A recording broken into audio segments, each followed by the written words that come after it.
All right, the 2022 Audi SQ5. I'm going to be as detailed as possible in this video because this is a vehicle that costs well over $50,000, really $73,000 the way it's stickered here, and we'll address that a little bit later in the review. But as it sits here, you know, with everything that's going on in the car market, if you want a luxury product like this, you're really going to have to build it or spec it the way that you want. And that's going to take some time. And you're probably not going to be able to test drive it. So I'm going to do it for you. Let's get into this. Let's first of all talk about the exterior and some of the changes made for 2022, because there's only one change, and that's the use of carbon fiber in the interior. That is the only change made, and this is the only interior trim option that you have, is the carbon fiber, which I'm sure nobody's going to complain about, and you should be happy that Audi's not taxing you for that. You still have the option of getting a Sportback version, or like the coupe SUV thing, you know, if you want that, which I don't really recommend getting because it's just going to compromise your rear seating headroom, as well as some of your trunk space capacity as well. So I wouldn't pay up for it, but it's an option for you if you want it, if you like the way it looks. And as you see it here, this car is finished in white, and it's got the black optics package on it with the 20-inch kind of blacked out wheels, kind of two-tone wheels, if you will. Looks great in my opinion. I actually like it more than the X3 BMW. When you compare it to like the regular Q5 versus the regular X3, I'm not really a huge fan of the way the regular Q5s look, but this SQ5 with all of its sporting demeanor, I really do appreciate it. And the blackout package looks pretty good on it as well. And we have the little roof racks on here. That's a little something that you get. You're going to put your little ski box on top. But anyway, you let me know your thoughts in the comment section below on the exterior looks of the SQ5. Let's kind of move on into some of these driving aspects now, shall we? We'll delay off the line.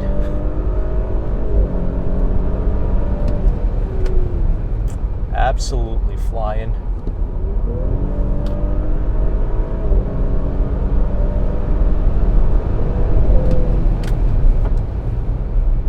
And the brakes certainly work as well.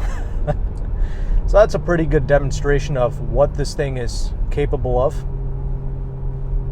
And I've enjoyed driving this car for the last week, but there's a few key things that you should note about this SQ5 versus some sedan counterparts, as well as other competitor SUVs, and let's talk about that here.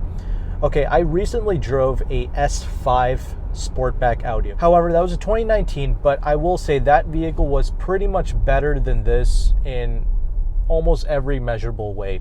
And that sounds kind of bad for this vehicle off the bat, but you know, hear me out here. The S5 Audi had 20-inch wheels on it. This also has 20-inch wheels wrapped in 255 wide Pirelli tires on this SQ5, but the S5 rode better, it handled better, and the transmission performance on that was also superior to this 8-speed automatic transmission.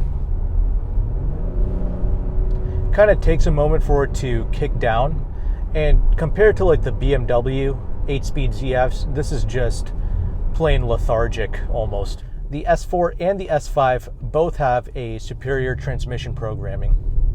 Now the engine though, that is a huge highlight with this SQ5. For 2022, this thing is producing 349 horsepower and 369 pounds-feet of torque. Sounds good on paper, but most importantly, the thing that's amazing about it is even in the comfort mode, this thing crackles and burbles, and when you come to a stop, it continuously kind of downshifts, and it keeps burbling and crackling even more. So it's just so entertaining to listen to this engine, and this sounds way better than the S4 and the S5 I tested. Now who knows, maybe for 2022 all of these S models now have like the same calibration and the tuning for the exhaust sounds and the engine sounds, but the way it sits here, I'm loving the character of this motor. In fact, I kind of like this smooth tone and the smooth crackles and pops that you get from this motor, probably more so than the BMWs and maybe even the Mercedes pseudo AMG stuff. But I don't know, the 53 AMGs are pretty excellent with the inline six, but comparing to like a GLC 43 or something, this just has such a clean, neat tone to it that it's not going to be obnoxious, that I think most people are going to enjoy. Now, other things to note here regarding handling and ride quality, especially compared to the S4s and the S5s. This rides a little bit firmer than the sedans, and also we have here the S handling package, and that gives us a sport differential as well as air suspension. So even with the air suspension, it does not ride particularly amazing. Over the smaller bumps, it could feel a little bit jittery compared to its sedan counterparts. Also, this thing sits up higher than a sedan and weighs about 4,200 to 4,300 pounds. So we also have some extra weight to deal with. And what these manufacturers typically do with these performance SUV things is, to counteract that, they stiffen up the suspension more. So, you know, that's just the only way to deal with this higher center of gravity, extra weight, and all these other things, right? Handling at the limit, it can tend to wash out, kind of has like this understeerish effect, even though it's pretty rear biased, the Quattro all-wheel drive. And we even have your double pane glass, yet there's still like this wind buffeting that kind of translates through. And tire noise isn't terrible. You can obviously put quieter tires on here if you want. There is a spare tire in the rear, which I'll show you in the trunk segment. But yeah, you put some Continentals on here. This can be a very quiet machine in terms of its tire noise, so I'm not too worried about that. Just a slight bit of wind buffeting that the sedans kind of don't really have. So I just made a bunch of comparisons with the sedans from the Audi lineup, just so you know what the differences are driving this. I'm not really saying that this is a bad driving machine. I think for all intents and purposes, if you haven't driven anything else, like if you just ordered this thing and you just drove it for the first time, I think most people would really enjoy this. I had fun driving this around town. Now, on the highway, it's a different story, and this is where I'm going to compare this to some of the BMW products and some of the other competitors, like the GLC 43s and the X3 40i.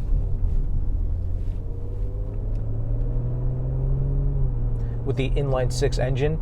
I haven't driven the X3 with the inline-6 in particular, but I have driven the M440i, the little coupe. I did drive that, so I'm going to make comparisons with that engine here. Okay, so the M440i was pretty eye-opening to me.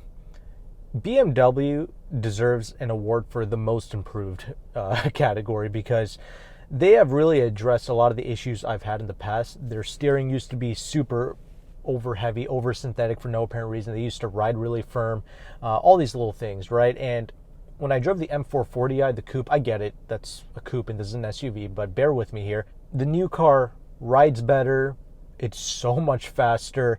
It's also pretty refined now too. They got quieter, the steering feel is on point, so they really improved everything, and I feel like the SUVs like the X3 probably gets the same tweaks and changes as well. And if that's true, then really that's going to be a superior driving experience to this, because that inline-6 engine hauls ass out on the highway, whereas this 3-liter turbocharged V6, this dies out on the highway. Okay, the power when you get it up to the higher RPM bands, it's just not there. It runs out of steam. Whereas the M440i I tested out, that thing just kept on pulling all the way up to like the 130 mile per hour limited top speed that it had, but it felt like it could offer a lot more. I mean, that thing hauled like it had 500 horsepower essentially, so that's by far one of the quickest vehicles in the segment. And I did test out a GLC 43 back in like 2018 or something like that, and that's a cool vehicle. I like the character and the way it crackles and pops as well. It's a little bit louder than this, has plenty of character. I like the way Mercedes vehicles handle and even ride as well. But the thing with the more affordable Benz products, like anything below an S-Class, the interior starts to feel a little bit more chintzy. So BMW and Audi offer the most solid interior spaces. Something to keep in mind there. Now, again, for everyday driving, are you going to care? You know, you're going to be doing 80 miles an hour and under in the United States anyway, so what am I saying here? Does all this stuff matter? I mean, it matters since you're paying all this money, but like, you know, in the practical case, I'm just trying to illustrate to you other superior characteristics, even within the Audi lineup, just so you know what you're buying into here, okay? Just so you know. But the SUV thing, that's the trend. And Excalibur, a very loyal subscriber of mine, you are right. We had a little conversation. The SUV trend, the reason why so many people want this is because you get to sit up higher, obviously. The 440i, that little coupe, that was the last vehicle I drove. And then getting into this, it is nice because you are able to see around you a little bit better, okay? You have these bushes and things. It can be a little difficult to see over when you're in a lower slung vehicle or even a sedan. It's also a little bit easier to get in and out of, okay? That's another advantage to an SUV. And also, another subscriber of mine mentioned this. When he's driving his sedan, he has a Lexus ES350. He's almost always getting blinded at night because everybody else is driving an SUV. So that light kind of sears his his retina, I guess, at night, and that gets a little annoying because he's in a lower slung vehicle. So when you're in a car that sits up higher like this, there's these little advantages. But me personally, I would still kind of rather have the sedan, okay? They handle better, they're a little bit quicker, they weigh a little bit less. The pros that exist in those vehicles far outweigh what it is that I get in a slightly higher up vehicle like this SQ5. And initially with the transmission, I thought maybe it's a little bit more sluggish because this is meant to tow a little bit more. And I looked up the tow rating, it's about 4,400 pounds, same as the regular Q5. So that's kind of my extensive driving impressions on this SQ5. It's a good car. I do like driving it for the most part. I like the steering feel of it. It feels very natural. And as you're about to see in the interior segment, I really like the design layout in here as well. So let's go ahead and let's talk about that.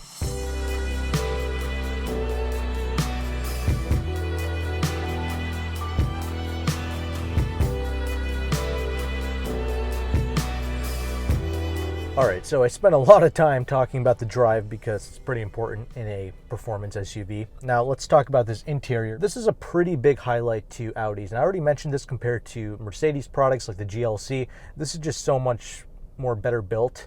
Same thing with BMW. Their build quality is pretty decent as well, but I just like how everything's laid out here. As I mentioned, carbon fiber is now the new standard interior trim and the only interior trim, and that's great. It really gives a nice performance-esque appearance in here. More racy vibes, along with this steering wheel. I love the perforations on the side. It feels great to grip onto a Audi steering wheel. They always nail these things, all these little touch points and things. There's no flat bottom here, but I don't really care about that. You get the little S logo with some buttons on the steering wheel, heated steering wheel as well. Again, this is a $73,000 prestige, fully decked out SQ5. Me personally, I do not recommend you paying that much money for this because, well, I recommend you paying around $63,000 to $67,000. Don't get the Prestige model like you see here.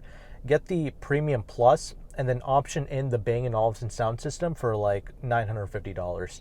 And that's really the only option that you need to check off because this sound system is worth it. I do like it. There's plenty of bass, plenty of clarity here. Sounds great. I really love the Bang & Olufsen.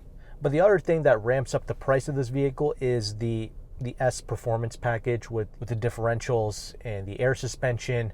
Honestly, this thing is a little jittery over the smaller bumps. I mean, 95% of the time it rides great. I don't really have an issue with it. It's not a bad riding vehicle, but I don't know if the air suspension is really helping this car in any way with the ride or the handling or anything like that. I mean, it's not at the pinnacle of handling performance, right?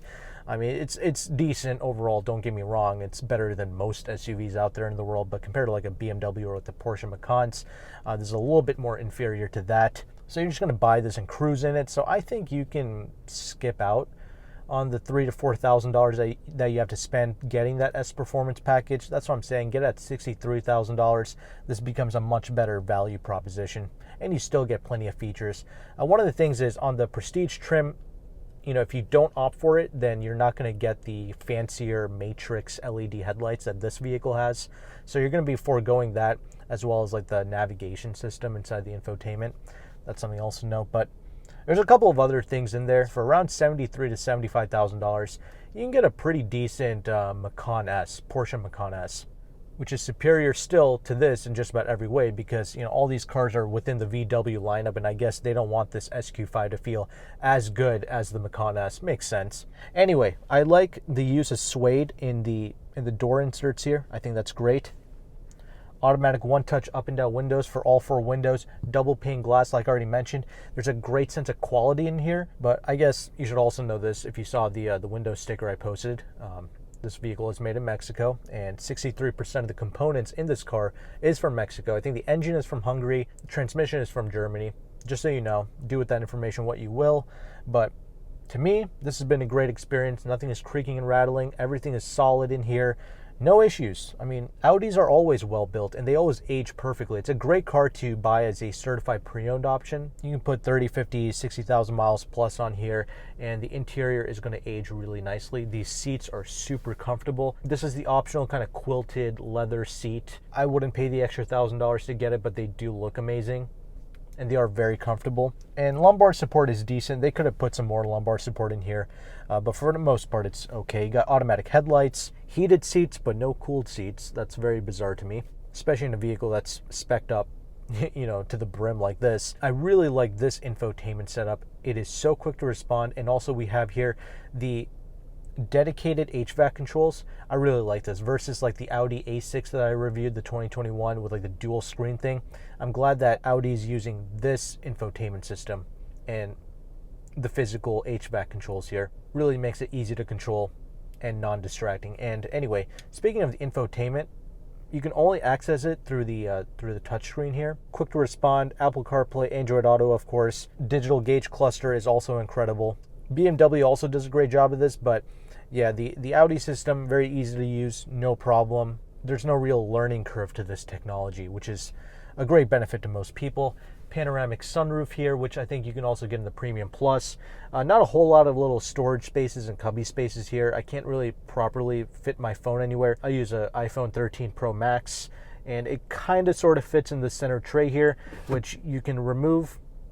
Sorry, not remove. You can slide it out of the way, and you have like your heated and cooled cup holders. So you have that going on here. That's something that you get with the Prestige trim levels like this. You have a USB port, and you have plenty of space in the glove box, which is nice. Now let's talk about the rear seats, because the space back there is decent. It's pretty comparable to like the BMW X3, and much like the BMW X3, there's like this plastic backing on the front seats, so your shin, if you're an adult, it's kind of digging into that plastic backing there. But for the most part, I fit back there just fine. I'm 5'11", getting in and out is super easy.